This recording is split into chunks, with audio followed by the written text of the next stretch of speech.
আসসালামু আলাইকুম। Gurukul online learning নেটওয়ার্কে আপনাদের সবাইকে স্বাগতম। আমার নাম সাদমান। আজকে আমরা IELTS এর রিডিং সেশনের একটি টপিক নিয়ে আমরা ডিসকাস করব, which is table completion. So what is table completion? Table completion is mainly about how you can perfectly read the passage and fill out the table in the given question. So এখানে আপনার দেখবেন হচ্ছে যে একটা reading এরিয়াতে passage দেওয়া থাকবে, একটা টেবিল দেওয়া থাকবে। টেবিলের মধ্যে বলবে যে প্যাসেজ থেকে ডেটা নিয়ে কিওয়ার্ডস নিয়ে এখানে পারফেক্টলি ফিল আপ করে। তখন আপনি এটা কিন্তু আপনার বলতে গেলে ফিল ইন দ্য ব্ল্যাঙ্কসের সাথে অনেক সিমিলার, কারণ ফিল ইন দ্য ব্ল্যাঙ্কসেও ফিল করা লাগে, টেবিলেও ফিল করা লাগে, but the difference between fill in the blanks and a table is that fill in the ব্ল্যাঙ্কসে যে কোনো সিনারিও থেকেই ফিল ইন দ্য ব্ল্যাঙ্কসে বসানো যায়, বাট টেবিলে হচ্ছে এটা স্ট্রাকচার থাকে, কনটেক্সট থাকবে, কনটেক্সট অনুযায়ী ওই টেবিল ইয়াতে বসানো লাগবে জিনিসটা।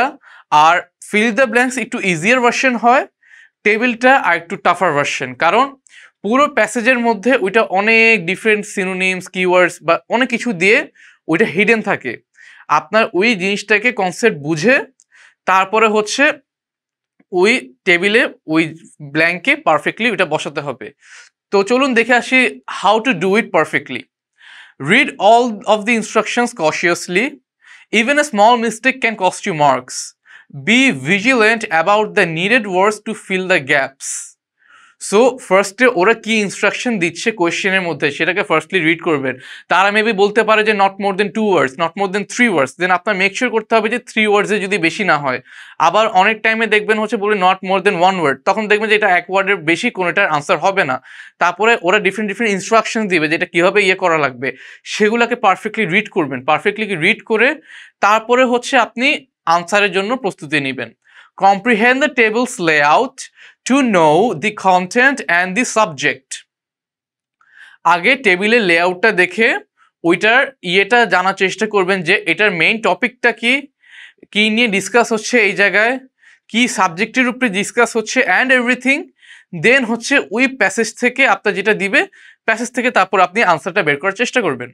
So firstly it's important to see the content, then the subject, then the theme of the table, and lastly প্যাসেজটা দেখে হচ্ছে যে টেবিলের কোন পার্টের সাথে কোনটা যায়।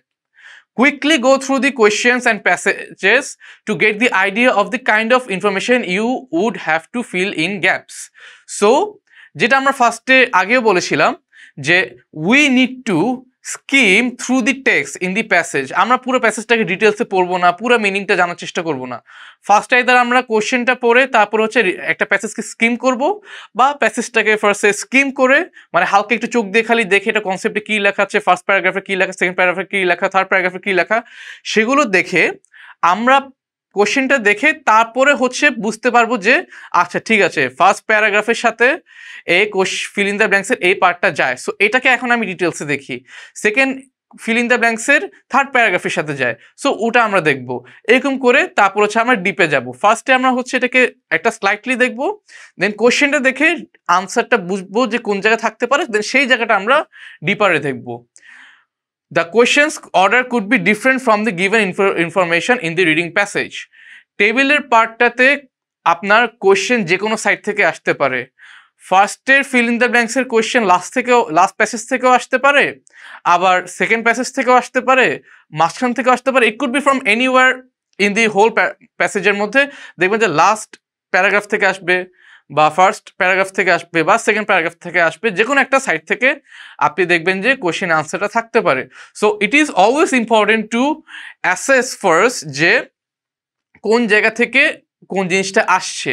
দ্যাটস ওয়াই ওই যে আগের পলিসিটা স্কিম করে কোয়েশ্চেন পড়বেন, তখনই বুঝতে পারবেন যে না এই প্যারাগ্রাফে এই কনটেক্সটটা লেখা, ওই প্যারাগ্রাফে ওই কনটেক্সটটা লেখা, আনসারের সাথে এই প্যারাগ্রাফের কনটেক্সটটা যায়, এখান থেকে আমি ডিপার মিনিংটা করে ফিল ইন দ্য ব্ল্যাঙ্কস বের করব এইভাবে, তারপর হচ্ছে এই পার্টটা থেকে এই পার্টটা বের করবো, এভাবে করে আপনি এটাকে কমপ্লিট করবেন। Avoid using synonyms, fill the gaps with all the right words or the answer will be marked incorrect. এখানের মধ্যে আপনি কোনো সিনোনিম ইউজ করবেন না, অ্যাকুরেটলি যেটা পুরো প্যাসেজের মধ্যে থাকবে সেই ওয়ার্ডটাকে নিয়ে বসাবেন। যদি বলে vegetable you will write vegetable, যদি বলে এখানে grocery you will write grocery, এরকম করে পারফেক্টলি জিনিসটাকে বসাবেন। ওরা যদি বলে হচ্ছে যে ড্রিঙ্কিং ওয়াটার, আপনিও এখানে যদি ড্রিঙ্কিং ওয়াটার লিখতে বলে 2 ওয়ার্ডসের মধ্যে, তাহলে আপনি ড্রিঙ্কিং ওয়াটারই লিখবেন। ইউ ওয়ন্ট রাইট যে খালি ওয়াটার বা সামথিং। পুরো ওয়ার্ডটাকে অ্যাকুরেটলি প্যাসেজ থেকে আপনি পিক করে ওই জায়গায় হচ্ছে পারফেক্টলি জিনিসটাকে বসাবেন। চলুন আমরা প্যাসেজটা দেখি, তখন এটা আমাদের জন্য আরও করাটা ইজিয়ার হবে। Sample passage, it's about a railway history. By the early 19th century, the start of the railway age, men such as John Madam and Thomas Telford had created a British road network totaling some 200,000 kilometers. এখানে ফার্স্টে বলেছে 19th সেঞ্চুরিতে কি হবে, জন madam and Thomas Telford একটা British road network বানিয়েছে 2 lakh kilometre রাস্তার, of which about 1/6 was privately owned toll roads called turnpikes. In the first half of the century, many roads in the US were built to the new standards, of which the National Pike from West Virginia to Illinois was perhaps the most notable. So ফার্স্টে বলেছে যে যেগুলা হচ্ছে আপনার privately owned হয় এখানের মধ্যে, সেগুলো হচ্ছে আপনার টার্নপাইকস বলে। দেন ইউএসএতে কী হবে, ওরা রোডগুলো বানিয়েছিল মানে রেলওয়ের, যেটা আপনার ন্যাশনাল পাইক ওয়েস্ট ভার্জিনিয়া থেকে ইলিনয়েসে গিয়েছে, and that was very much notable. In the 20th century, the ever-increasing use of motor vehicles threatened to break up roads built to 19th century standards. So, new techniques had to be developed on routes with heavy traffic. Flexible pavements were replaced by rigid pavements, in which top layer was concrete 15 to 30 centimeters thick, laid on a prepared bed. Nowadays, steel bars are laid within the concrete. This is not only restrains shrinkage during setting, but also reduces expansion in warm weather. As a result, it is possible to lay long slabs without danger of cracking. So, এখানে বলেছে যে কিভাবে 20th সেঞ্চুরিতে Rhodes পুরো different হয়ে গিয়েছে। তা আর ওগুলো কিভাবে আগে যে রেলওয়ে রোডস ছিল আর এমনি রোডস ছিল সেগুলোর জন্য থ্রেট হয়ে গিয়েছে, কারণ মোটর ভেহিকেল যেহেতু বাড়ছিল, নতুন টেকনোলজিও তাদের দরকার ছিল। সো এটা হচ্ছে 20th স্ট্যান্ডার্ডসে এগুলো হচ্ছে ব্রেকডাউন করে এটাকে 90 স্ট্যান্ডার্ড থেকে 20 স্ট্যান্ডার্ডে আনা হচ্ছে। সো নিউ টেকনিকগুলোকে ডেভেলপ করে ইউজ করা হচ্ছে এই জায়গায়। যেই রুটগুলোতে বেশি ট্রাফিক থাকে সেগুলোর মধ্যে ফ্লেক্সিবল রাস্তা ইউজ করা হয়েছে। যেই রাস্তাগুলোতে বেশি হেভি ট্রাফিক ছিল সেগুলো হচ্ছে রিজিড পেভমেন্টকে সাথে এক্সচেঞ্জ করা হচ্ছে, যেটা আগে ছিল হচ্ছে ফ্লেক্সিবল পেভমেন্টস। কারণ ওগুলো যদি শক্ত না হয় তখন ইউজুয়ালি কি হবে, রাস্তাটা ভেঙে যাওয়ার চান্স থাকে বা রাস্তা ক্র্যাক হওয়ার চান্স থাকে বা anything can happen. So in which the top layer was concrete, উপরের যে লেয়ারটা ছিল রাস্তা সেটা কংক্রিট করে হতো, যেটা 15 থেকে 30 সেন্টিমিটারের ঠিক ছিল, laid on a prepared bed. Laid on a prepared bed মানে হচ্ছে রাস্তাটা আগেই করা ছিল, এর উপরে হচ্ছে কংক্রিটের মানে ঢালাই দিয়ে দিয়েছে। Nowadays steel bars are laid within the concrete. Steel বারগুলো হচ্ছে কংক্রিটের ভিতর দিয়ে করে তারপর হচ্ছে রাস্তাকে শক্ত করার জন্য বানানো হচ্ছে। This not only restrains shrinkage during setting but also reduces expansion in warm weather.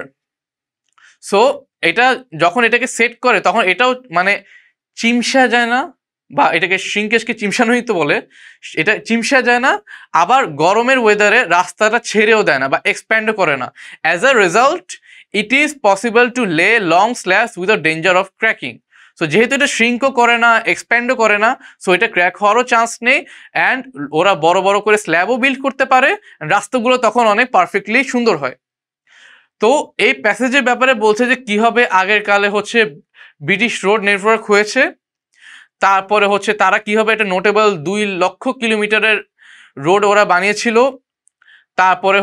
তারপরে বলছে হচ্ছে যে কীভাবে হচ্ছে আপনার টার্নপাইককে কি বলে, এটা কি প্রাইভেটলি ওন্ড না পাবলিকলি ওন্ড, এখানে বলা আছে প্রাইভেটলি ওন্ড। তারপরে হচ্ছে আপনার এখানে বলে হচ্ছে যে ইউএস কিভাবে তারা রোডগুলো বানিয়েছে, তারা 20th সেঞ্চুরিতে কীভাবে অ্যাডভান্সড করেছে সেগুলোর ওভারঅল, তারপরে হচ্ছে ডিটেলসগুলো দেয় কিভাবে ইউএসরা টেকনোলজি এনেছে হচ্ছে 19th সেঞ্চুরি থেকে বেটার, তারা কিভাবে নতুন নতুন টেকনোলজির মধ্যে ইউজ করেছে, যেমন হচ্ছে কংক্রিট ইউজ করেছে, তারপরে স্টিলের স্ল্যাবস ইউজ করেছে, সেগুলোর জন্য কি কি বেনিফিট হচ্ছে ওভারঅল এই প্যাসেজের মধ্যে বলা আছে। তো চলুন আমরা এটা কোশ্চেনের স্যাম্পল দেখি, তখন আমরা এটাকে ফিল আপ করতে আরো ইজি হবে। Question answer, complete the table below, use one word only. So আপনারা এখানে এক ওয়ার্ডের বেশি ইউজ করতে পারবেন না। টাইম পিরিয়ড বলা আছে, কি বলা ফার্স্টে, আর্লি 19th সেঞ্চুরি, তারপরেরটা হচ্ছে আপনার first half of the dash century, 20th century now, তারপর হচ্ছে পাশেরটায় দেওয়া আছে হচ্ছে আপনার টাইপ অফ রোড। ফার্স্টেরটায় কি রোড ছিল 19th সেঞ্চুরিতে, turnpikes also called as dash roads. তারপর হচ্ছে first half of the dash সেঞ্চুরিতে ন্যাশনাল পাইক আসে, কোন সময়টায় কোন সেঞ্চুরিতে ন্যাশনাল পাইক আসে সেটার আনসার দেওয়া আছে। 20th সেঞ্চুরিতে flexible pavements were replaced by dash pavements, সেটা আমি একটু আগে পড়েছি। নাও এখন হচ্ছে ওরা কিভাবে বার্সকে লেট করে কংক্রিটের সাথে তারপর রোডগুলো বানাচ্ছে, সেই ফিল ইন দ্য ব্ল্যাঙ্কস দেওয়া। তো আপনারা হচ্ছে এখন এই ভিডিওটাকে পজ করুন, কোনো রাফ কপির মধ্যে এটাকে লিখুন আনসারগুলো। আর যদি কোয়েশ্চেনটা যদি না বুঝে থাকেন বা প্যাসেজটা যদি না বুঝে থাকেন, প্যাসেজের জন্য আগে গিয়ে ভিডিওটাকে দেখে তারপরে হচ্ছে আবার এটাকে শুরু করুন। তো এতক্ষণে আপনারা ইয়েটাকে কমপ্লিট করে ফেলেছেন। তো চলুন আমরা দেখতে পারি।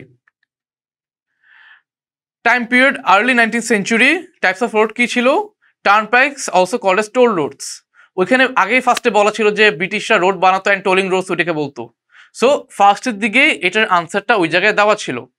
অ্যান্ড এভাবেই আপনার এটাকে দেখতে হবে যে টোলিং রোডস কিন্তু বলা ছিল ওই জায়গায়, বাট আপনি এই জায়গায় টোল রোডস বলেছেন, কারণ এখানে আইএনজি ভার্বটা এখানে ইউজ হবে না টেন্সটা, কারণ এখানে আরো অনেক কিছু কনটেক্সট আছে।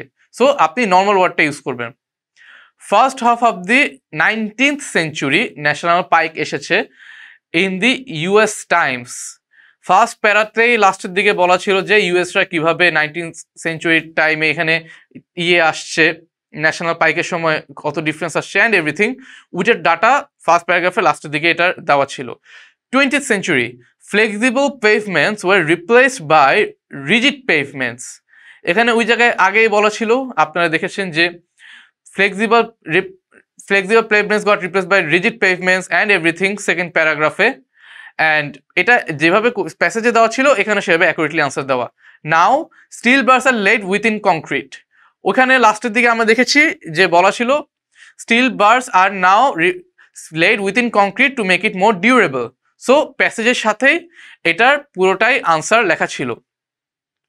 সো এখানে খালি জাস্ট আপনার ফার্স্টেরটা বাদে এক্স্যাক্টলি প্যাসেজে যেমন লেখা ছিল এখানেও তেমন লেখা আছে, জাস্ট ফার্স্টেরটার মধ্যে হচ্ছে টোলিং ওয়ার্ডটা ইউজ হয়েছিল, আইএনজি এক্সট্রা ইউজ হয়েছিল because of the verb and the pronunciation and the correction of the grammar in that passage.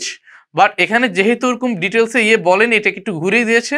So আপনি এখানে নর্মাল ওয়ার্ডটা ইউজ করছেন। আপনি এখানে টেন্স দেখবেন যে কীভাবে বসছে, আইএনজি বসবে নাকি আইএনজি বসবে না, এখানে গ্রামারটাও দেখা আপনার অনেক ইম্পর্টেন্ট।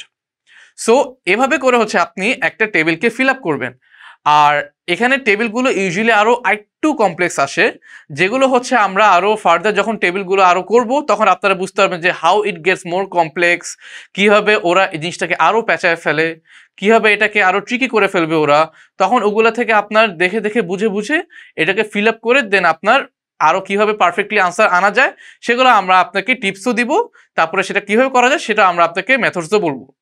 সো আজকের জন্য এতটুকুই। সবাইকে ধন্যবাদ দেখার জন্য। কমেন্ট সেকশনে আপনাদের আনসারগুলো লিখে দিবেন, বন্ধুদের সাথে ভিডিওটি শেয়ার করবেন, পেজের সাথে আপনারা সাবস্ক্রাইব থাকবেন, আর পরের ভিডিও দেখার জন্য অপেক্ষা করবেন। Thank you very much.